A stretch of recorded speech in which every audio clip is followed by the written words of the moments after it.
والنهاردة وفي أول حلقتنا من قصص الأنبياء هنتكلم النهاردة وفي أول حلقة عن أبو البشر سيدنا آدم عليه السلام، أول إنسان ربنا خلقه على الأرض. ربنا عنده علم وحكمة وقدرة أكبر من تفكيرنا، وعشان كده قال للملائكة إنه هيجعل مخلوق جديد على الأرض، فقال لهم إني جاعل في الأرض خليفة. طيب يعني إيه خليفة؟ يعني الإنسان هيخلف كائن تاني ربنا خلقه اللي هم الجن عاشوا على الأرض قبل الإنسان، لكن الجن أفسدوا في الأرض وحاربوا بعض، فربنا أمر الملائكة يبعدوا الجن لجزر بعيدة وهتكون الأرض للبشر. الملائكة كأنها كانت عارفة إن في مخلوقات قبل الإنسان فسدت على الأرض اللي هم الجن، وإن الملائكة برضو كأنهم متوقعين إن الإنسان هيعمل كده ويفسد هو كمان. ما كانوش يعرفوا إن هيكون من البشر أنبياء وشهداء وعباد صالحين.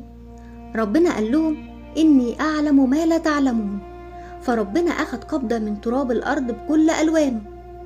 تراب الأرض منه الأبيض والأسود، الفاتح والغامق، وزي ما تراب الأرض ألوان مختلفة، ألوان البشر برضو مختلفة، منهم الأبيض والأسود، الفاتح والغامق، لكن مفيش لون أفضل من لون عند ربنا.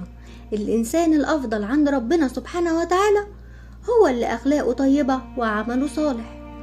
وبدأ خلق آدم من تراب وماء، بقوا زي الصلصال، مجرد تمثال، حجمه أكبر وأطول مننا، وخلقوا على أحسن صورة، ظهره مفرود وجسمه قوي.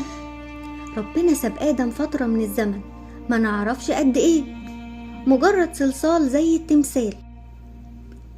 إبليس كان شيطان ربنا خلقه من نار، بدأ يروح يبص على سيدنا آدم ويقول لنفسه إيه ده؟ إيه المخلوق ده؟ إبليس لاحظ إن المخلوق الجديد فاضي من جوه، فقال لنفسه ده كده يبقى مخلوق ضعيف. حس إن المخلوق ده أقل منه وأضعف منه. بعد وقت من الزمن ربنا سبحانه وتعالى نفخ في سيدنا آدم واداله الروح اللي هيعيش بيها. ربنا علم سيدنا آدم الأسماء، كل الأسماء، دي شمس، دي شجرة، ده نهر، علمه كل حاجة. ربنا خلق الإنسان عنده قدرة على التعلم، علمه أسماء كل الأشياء وميزه بأنه علمه. ربنا عرض الأسماء والحاجات دي على الملائكة وقال لهم قولوا لي أسماء الحاجات دي لو كنتم صادقين. الملائكة حسوا إن هم مش عارفين الأسامي دي، وعرفوا إن ربنا سبحانه وتعالى ميز المخلوق الجديد ده اللي هو هيبقى خليفة الأرض. ربنا ميزه بعلم ومعرفة مش عند باقي المخلوقات. ردت الملائكة باستحياء على ربنا سبحانه وتعالى إن ما عندهمش علم إلا العلم اللي هو علمه لهم، وإن هو العليم الحكيم. ربنا أمر الملائكة بالسجود لسيدنا آدم، والسجود ده كان سجود تكريم وتحية لسيدنا آدم.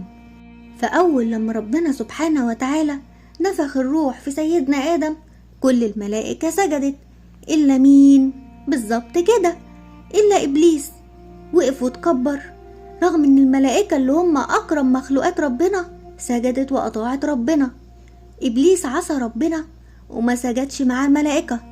ربنا سأله إيه اللي منعك تسجد زي ما الملائكة سجدت؟ فرد إبليس وقال لربنا أنا خيرا منه، خلقتني من نار وخلقته من طين. إبليس اتكبر على أوامر ربنا سبحانه وتعالى. إبليس لما شاف آدم وهو مخلوق من تراب وطين حس إن هو أحسن وأعلى وأقوى منه. ربنا قال لإبليس ما ينفعش تتكبر وتعصيني وما تسمعش كلامي، جزاءك هتخرج من رحمتي وتتعذب في جهنم. إبليس بقى بدل ما يستغفر ربنا ويندم رد وقال اديني فرصة بس لحد يوم القيامة، اليوم اللي هيتحاسب فيه الإنسان والجن، هدخل المخلوق ده معايا النار هو وأولاده وأولاد أولاده، وهفضل ورا كل المخلوق ده بكل الطرق عشان أخليه يعصيك زي ما أنا عصيتك. ربنا سبحانه وتعالى هيعمل اختبار لسيدنا آدم عشان يتعلم ويحذر من الشيطان. ربنا قال لآدم انت هتعيش في الجنة انت وزوجتك. ربنا خلق ستنا حواء عشان تكون زوجة لسيدنا آدم وأم لكل البشر، خلقها من ضلع آدم. يعني ايه ضلعه؟ يعني حواء كانت جزء من آدم، وربنا بقدرته عطاها الروح والحياة. الحياة في الجنة ما فيهاش تعب ولا جوع، كل حاجة موجودة وجميلة وسهلة وممتعة. لكن ربنا ادى أمر لآدم وحواء إن هما ما يقربوش من الشجرة دي، يستمتعوا بالجنة بكل ما فيها، بس ما يقربوش من الشجرة دي. مش بس ما ياكلوش منها، لا، ما يقربوش من الشجرة دي كمان. آدم وحواء فضلوا عايشين في الجنة، بس كل شوية الشيطان يوسوس لهم ويقول لهم ويقنعهم ياكلوا من الشجرة دي. الجنة طبعا مليانة فاكهة كتير جميلة ربنا جعلها ليهم، وقال لهم ما تقربوش من الشجرة، بس هم سمعوا كلام الشيطان. فضل وراهم يزن لحد ما سمعوا كلامه. آدم وحواء صدقوا الشيطان ونسيوا أمر ربنا، وراحوا للشجرة وقربوا منها وكلوا منها. وساعتها بس عرفوا إنهم وقعوا في ذنب كبير قوي، وإنهم ما سمعوش كلام ربنا سبحانه وتعالى، وإن الشيطان كذب عليهم. ربنا عاتبهم وقال لهم مش أنا قلتلكم ما تقربوش من الشجرة دي، وقلتلكم إن الشيطان عدو كبير ليكم وما تسمعوش كلامه؟ سيدنا آدم لما عصى ربنا سبحانه وتعالى ما بررش زي إبليس، ما فضلش يقول ما اسجدش لأني مش أحسن منه. لا، سيدنا آدم ما فضلش يبرر ذنبه وخطأه أو يقول أي سبب خلاه يعمل كده. لا، سيدنا آدم فورا استغفر ربنا وندم على اللي عمله، فربنا سامحه على اللي عمله. وده كان الاختبار والدرس لآدم قبل ما ينزل الأرض عشان يعرف مين عدوه.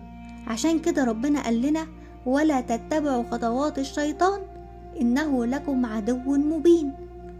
ربنا تاب على آدم وحواء ونزلهم الأرض، لكن الأرض غير الجنة، تعب وشغل عشان يوفروا أكلهم وسكنهم، وربنا رزقهم بأولاد وبنات كتير جدا.